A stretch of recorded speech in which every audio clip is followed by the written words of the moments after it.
You're listening to Past the Chipotle, the show that will take you to discover the edible treasures of Mexico. Ep.02. Today, we will explore the relationship between the ancestral indigenous communities and the staple ingredients upon which Mexican gastronomy is built, the surprising similarities between Baroque art and Baroque food, and what's new in Mexico's food scene. And let me tell you, it is as delicious as it is beautiful.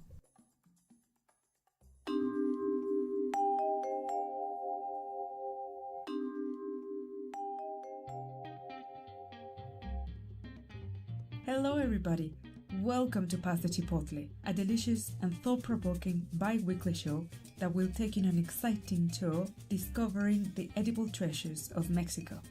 I'm your host, Rocio Carvajal, food historian, cook, and author. To find more information about this project, please go to pastthechipotle.com. Find the show on Twitter as Chipotle Podcast. Now, let's get started with the show.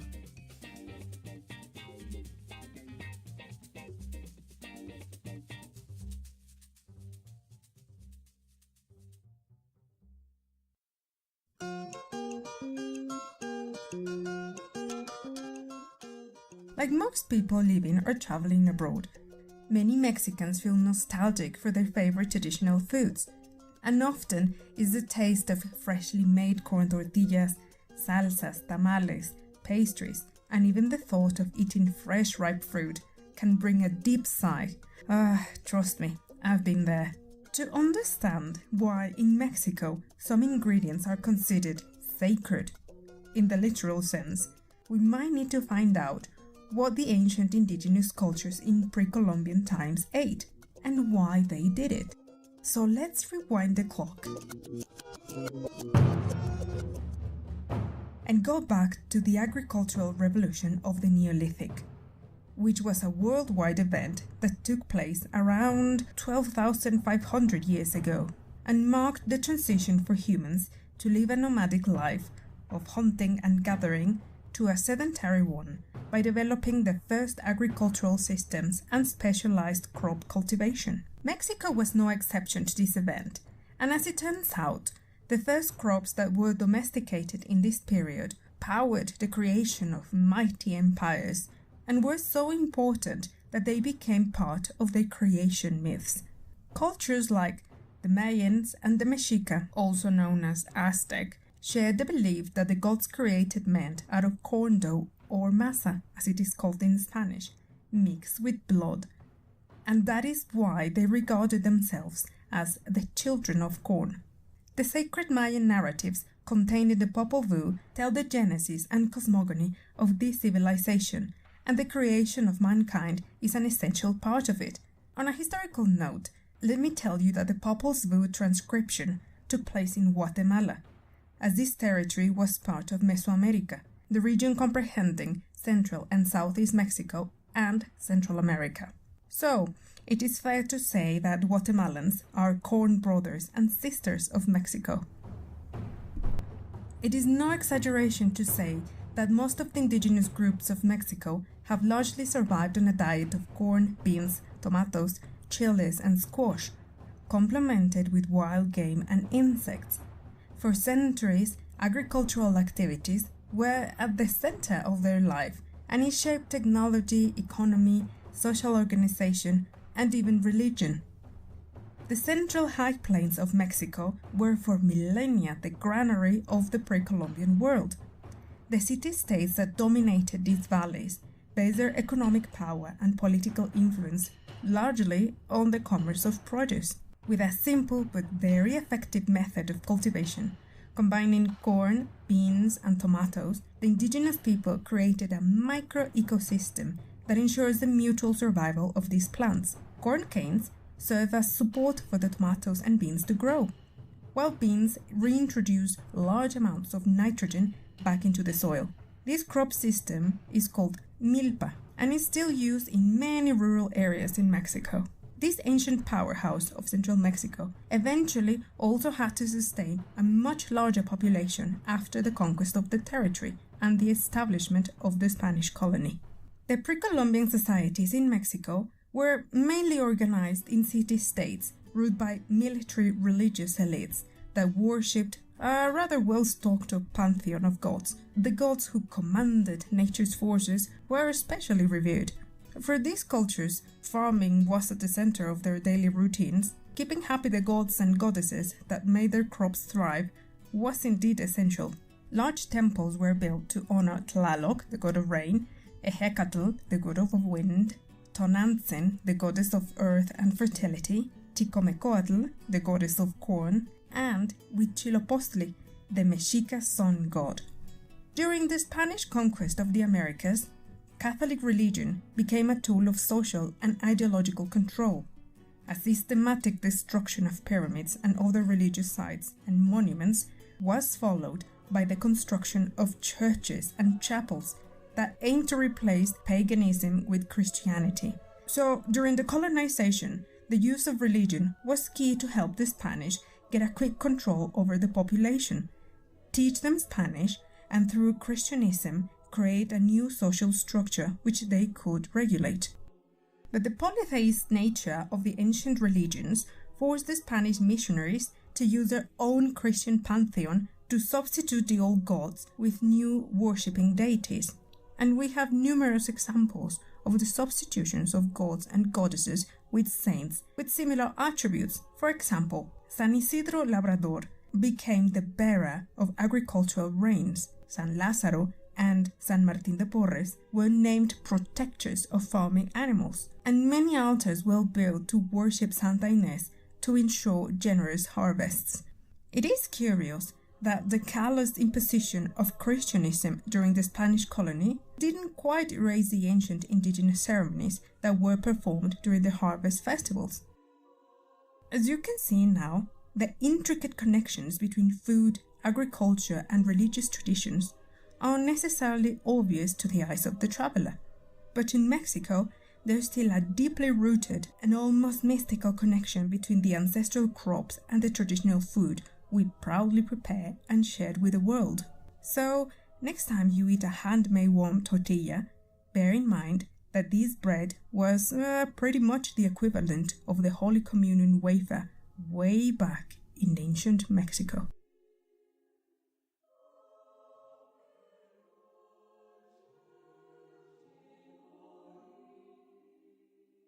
We will continue with the show after this brief message. I'm thrilled to finally announce the launch of SABOR. This is Mexican Food, a quarterly digital magazine dedicated to the exploration of Mexico's gastronomic heritage and traditions. The spring issue includes 6 full in-depth articles exploring the origins of Mexican traditional food, its staple ingredients and flavors that define it, and 5 delicious recipes to get you started into the delicious world of Mexican cooking. Go now to pazdechipotle.com/magazine to take a sneak peek inside this issue. Go to pazdechipotle.com/magazine and get ready to cook, learn, and enjoy Mexican food in a whole new different way.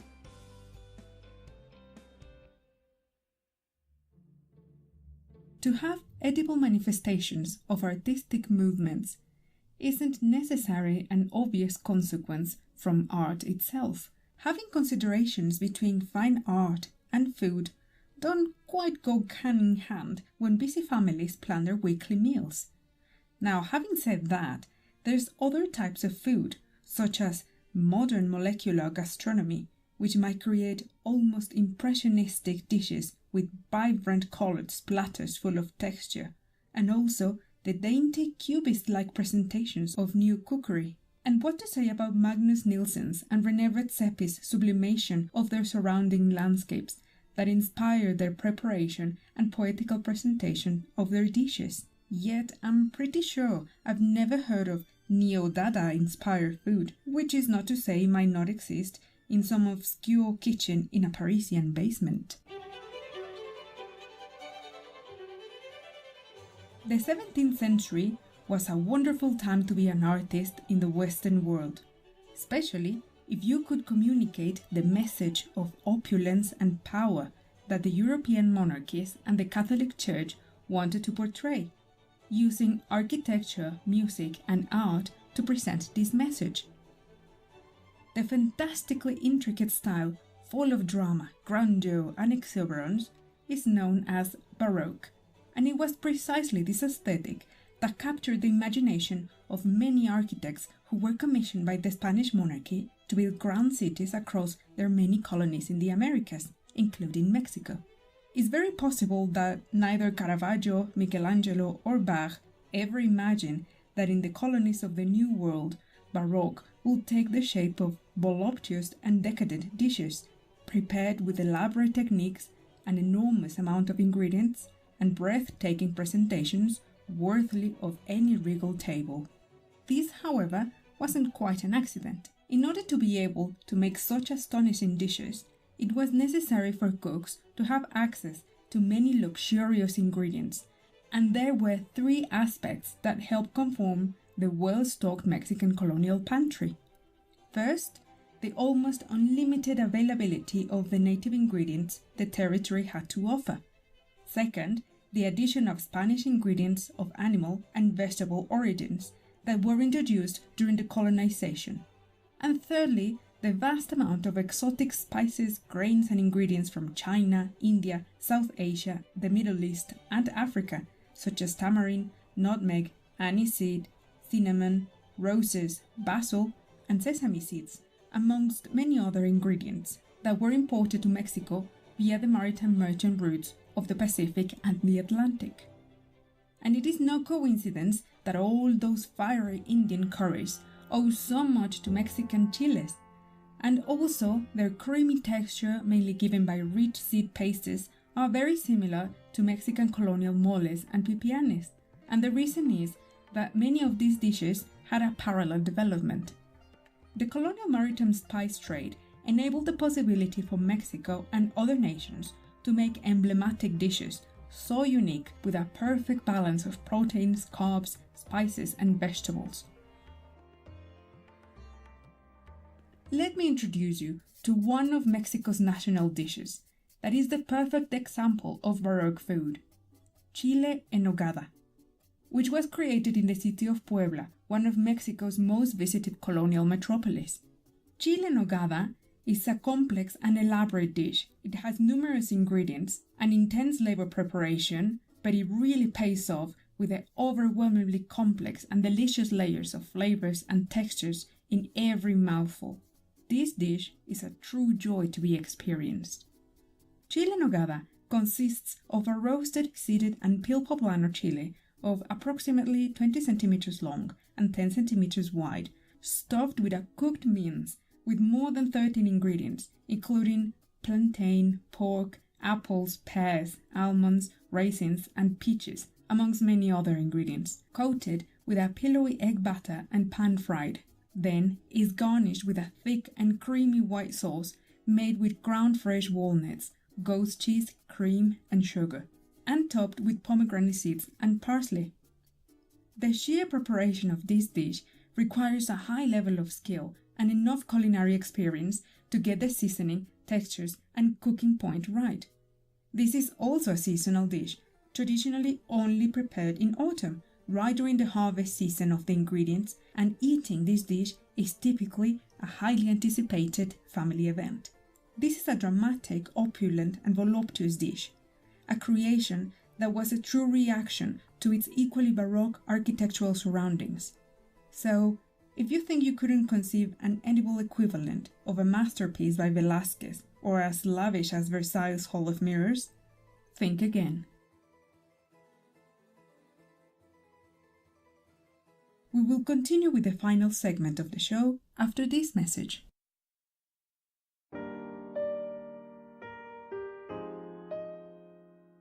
I hope you've been enjoying Paz de Chipotle, a bi-weekly audible companion to the digital magazine SABOR. This is Mexican food. But to keep this exciting project alive and thriving, I need your support. Independent creators like myself bring diversity, empowerment, and opportunities to enrich our global cultural exchange, which is why the support of audiences with a passion for knowledge and creativity, like you, is essential. You can support this podcast by making a monthly donation on Patreon. You can find the show's page at patreon.com/Chipotle Podcast. By helping the show grow, you will also get great rewards, such as access to exclusive posts, transcripts of the show, and even the chance to decide which topics would you like to hear in future episodes.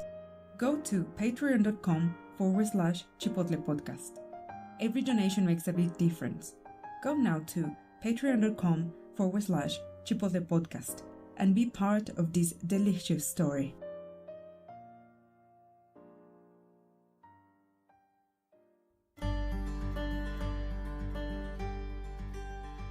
Mexico is lucky in having built a monumental culinary heritage, but it can also weigh down on the efforts of cooks and chefs who want to make their mark in a highly admired UNESCO-listed gastronomy.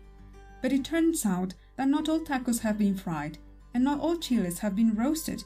There is still plenty of room for innovation and creativity. Our modern interconnected world offers amazing opportunities to inspire and be inspired by each other's imagination. And contemporary television and online productions have created a wide variety of programs and documentaries around food. But beyond the glossy cookery shows and competitions, there is a new generation of programs that focus more on the creative process, motivations, and life experiences behind the cooks' and chefs' creations that are redefining the world's food scene. Perhaps many of you have already enjoyed PBS's Mind of a Chef, featuring chefs and cooks such as David Chang, Gabrielle Hamilton, and Magnus Nielsen, amongst others, and Chef's Table, produced by Netflix. The second season of Mind of a Chef features Mexican award-winning Enrique Olvera, owner and founder of Pujol, ranked the world's 17th best restaurant in 2013. In 2014, Olvera opened a second restaurant called Cosme, serving customers in New York. Fiden published his book Mexico Inside Out, featuring some of his signature dishes. And in 2016, Olvera welcomed contestants of the UK's edition of MasterChef into Pujol's kitchen. Enrique trained at the Culinary Institute of America and went on to develop his own career exploring cuisines until he came back to Mexico and opened Pujol back in 2000 with a whole new take on Mexican traditional food.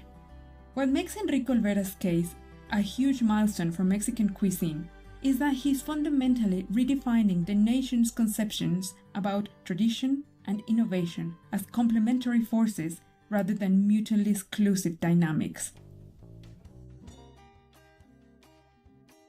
Let me share what Mexicans think of their own cuisine. There are three distinctive types of food for us: the grand festive dishes, everyday home cooking, and overindulgent street food. The most important qualities that people expect from these three categories are generous portions, fresh and flavorful ingredients, and good seasoning. Refined presentations and premeditated theatricality aren't really essential, but this doesn't mean that there isn't an etiquette and rules around the preparation and enjoyment of food. But fine dining in Mexico is not an experience that many aspire to have or even can afford. In a country where delicious food can be bought really cheaply and enjoyed in the most unassuming of busy urban corners, expensive menus, stiff etiquette, and pomposity are almost an expensive annoyance that has little or nothing to do with the quality of the food. It is also fair to say that outside Mexico, very few people think about Mexican food as sophisticated and the type of food that you will enjoy in a fine dining restaurant. Many think it's delicious, but a bit messy and unrefined. Olvera's cuisine starts by paying tribute to the ingredients and traditional cooking methods through his creations. And he also gives his guests the opportunity to learn to appreciate this, which results in an unexpected learning experience. It took 13 years of hard work for Pujol to have international recognition and for Olvera to become the de facto leader of Mexico's food scene. But why aren't there many more like him? And why is it so hard for chefs to make a name for themselves in a food-centered culture like Mexico? It all goes back to Mexico's own learning curve about understanding that culinary tradition and innovation are two indivisible forces. Many Mexicans might shrug new culinary approaches by questioning, well, what's wrong about traditional food that needs to be reinvented? And this is exactly what Olvera had to challenge. He is not looking down at traditional food and simply beautifying it. He's not judging traditional dishes. He is actually using the vast gastronomic capital to create something new. Culinary innovation, in this case, is about the creation of new traditions. Olvera is really not antagonizing, but bringing a rather philosophical approach by questioning and demonstrating the possibility to pay homage to traditions by building upon them. And that is precisely why Olvera's work is so relevant and will carry on inspiring traditional cuisines all over the world.